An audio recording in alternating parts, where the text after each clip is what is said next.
Now an update on President Biden's COVID case. The 79-year-old is in isolation at the White House after testing positive yesterday morning. His spokeswoman and the president himself says he's still doing his job even though he's sick. Nancy Cortez is at the White House. Nancy, good morning.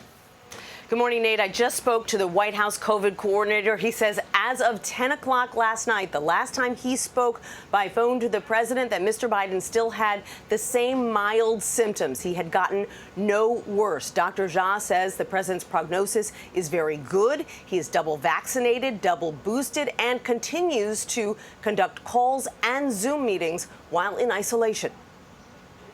I'm doing well. Getting a lot of work done. Going to continue to get it done. In a 21-second video message, President Biden sought to reassure the public, as his aides did the same. President Biden is currently experiencing mild symptoms, mostly a runny nose and fatigue, with an occasional dry cough. His first positive test comes 28 months into the pandemic, at a time when White House COVID precautions have loosened. Mr. Biden attended largely maskless meetings in the Middle East this past weekend, spent time Tuesday with Ukraine's First Lady, and went to Massachusetts Wednesday before testing positive on Thursday.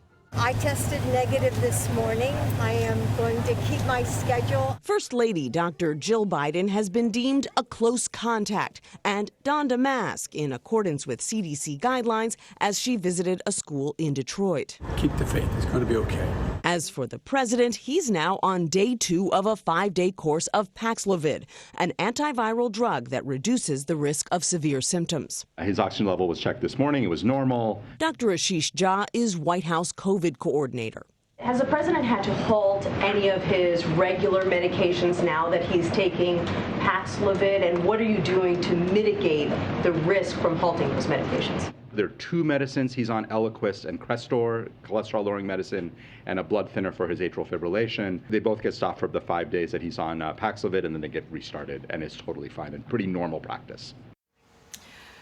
We are expecting another update from the president's personal doctor sometime later today. And in the coming days, tests will determine whether he did, in fact, contract the highly contagious BA.5 subvariant, which is now responsible for about 80% of cases in the United States. Gayle? It's definitely still around. The president has now joined a very big club. Thank you very much, Nancy.